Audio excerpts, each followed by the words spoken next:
Part 2। अब तक आपने सुना कि कावेरी जी अपनी तीनों बेटियों ईशा, मोहिनी और सुहाना की शादी 3 घर जमाई लड़कों के साथ करवा देती है।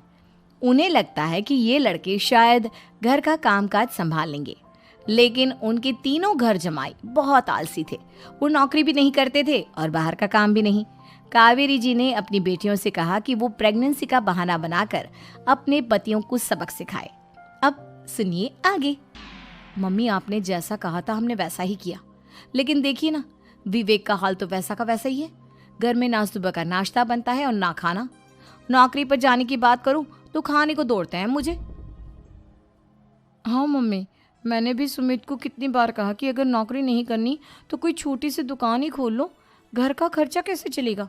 देखो दोपहर के 12 बजने आए और जनाब अभी तक सो रहे हैं। हाँ मम्मी, ईशा और सुहाना ठीक कहती हैं। अविनाश का भी यही हाल है। जब मैंने अपनी प्रेगनेंसी के बारे में कहा तो मुझसे कहने लगा, अरे दूसरी लड़कियां तो 9-9 महीने तक नौकरी करती है, बस डिलीवरी के टाइम छुट्टी लेती है। मोहिनी, तुम भी नौकरी करो। अब मुझे कहाँ नौकरी मिलेगी? मम्मी बताओ अब मैं क्या करूँ? हे भगवान, क्या सोचकर घर जमाई दामाद लाई थी मैं कि मेरी बेटियां मेरे पास रहेंगी और खुश रहेंगी, लेकिन इन आलसी दामादों ने तो हमारी जिंदगी को भी प्रॉब्लम में डाल दिया है। मैं तो कहती हूँ मम्मी, हम लोग वापस अपनी जॉब पर जाना शुरू कर देते हैं। बता देते हैं इन लोगों को कि हमने प्रेगनेंसी का बहाना किया है। नहीं नहीं बेटा, ऐसी गलती भी मत करना। अगर तुमने ऐसा किया तो इन तीनों की आदत और ख़राब हो जाएगी। अरे आज नहीं तो कल कभी तो तुम प्रेग्नेंट होगी, तब वापस यही प्रॉब्लम आएगी। तब क्या करोगी तुम तीनों? हाँ मम्मी, आपकी बात तो बिल्कुल सही है। इन लोगों को तो सुधारना ही पड़ेगा। लेकिन कैसे? अपने बच्चों के आने की खबर सुनकर भी इन लोगों पर कोई असर नहीं हो रहा। पैसे कमाने के लिए घर से बाहर निकलना ही नहीं चाहते ये तीनों। अब मेरे दिमाग में एक प्लान आया है।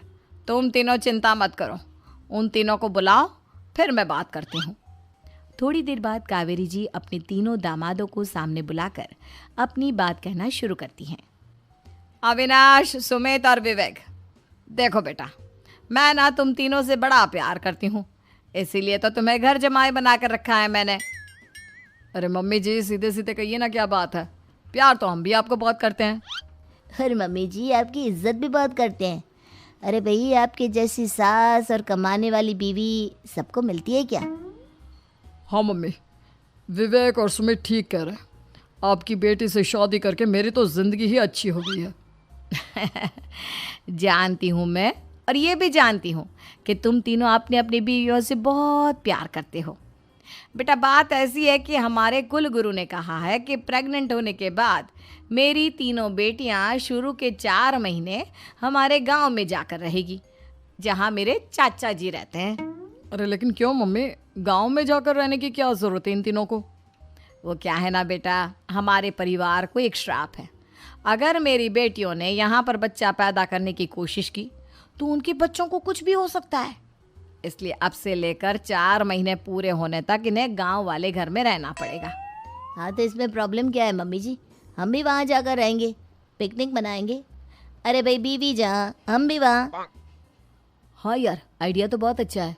शहर की ज़िंदगी में रह रहकर परेशान हो चुके हैं, अब कुछ दिन गांव में बिताएंगे।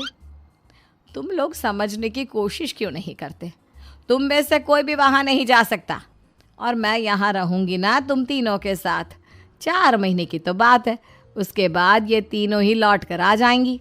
ठीक है मम्मी जी, अब हमारे बच्चों का सवाल है तो ये तो करना ही पड़ेगा।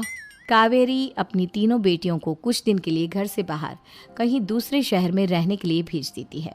कुछ दिनों के बाद, अरे मम्मी जी, बहुत दिन से पिज्ज़ा नहीं खाया, मंगवाइए ना। क्या बताऊं बेटा, पहले तो बेटियां खर्चा दे देती थी क्योंकि उनकी नौकरी थी, लेकिन अब तो मेरे पास पैसे ही नहीं बचे। थोड़े बहुत पैसे हैं जो बच्चों की डिलीवरी में काम आएंगे। लेकिन मम्मी जी, आपकी बेटियों को वापस आने में तो अभी बहुत वक्त बाकी है। वही सोच सोच कर परेशान हो रही हूँ। सोच रही हूँ कल से दूध भी बंद करवा देती हूँ। अब दूध वाले को देने के लिए पैसे भी तो नहीं है ना। अरे नहीं नहीं मम्मी जी, अगर दूध भी बंद करवा दोगी तो मुझे चाय कहाँ से मिलेगी? और चाय के बिना मैं तो मर ही जाऊंगा। क्या करूं बेटा, इसके अलावा हमारे पास कोई ऑप्शन नहीं है। मेरे पास पैसे ही नहीं बचे। इस तरह कावेरी जी धीरे धीरे अपने तीनों दामादों को पैसे देना बंद कर देती हैं और घर में खाने पीने की चीजें लाना भी बंद कर देती है। अब वो तीनों बुरी तरह से परेशान होने लगे थे और इसलिए एक दिन तीनों प्लान करके घर से बाहर निकलते हैं और बाजार में जाने के बाद यार अच्छा खाना खाए हुए कितने दिन हो गए, पता नहीं कब अच्छा खाना मिलेगा। हमारी बीवियों के जाने के बाद तो हमारी हालत भिखारियों जैसी हो गई है यार। कुछ भी हो, मुझे तो आज पिज्ज़ा खाना ही खाना है। जेब में 1 रुपया नहीं और पिज्ज़ा खाएगा, कहाँ से आएंगे पैसे? अरे देख वहाँ सामने बोर्ड पर क्या लिखा हुआ है, कंप्यूटर पर काम करने के लिए एक आदमी की आवश्यकता है। भाई मैं तो जा रहा हूँ, काम करूँगा और शाम तक पैसे लाकर आराम से पिज्ज़ा खाऊंगा। जा जा, तुझे कोई काम नहीं देने वाला, हम तो घर जा रहे हैं। चल भाई सुमित।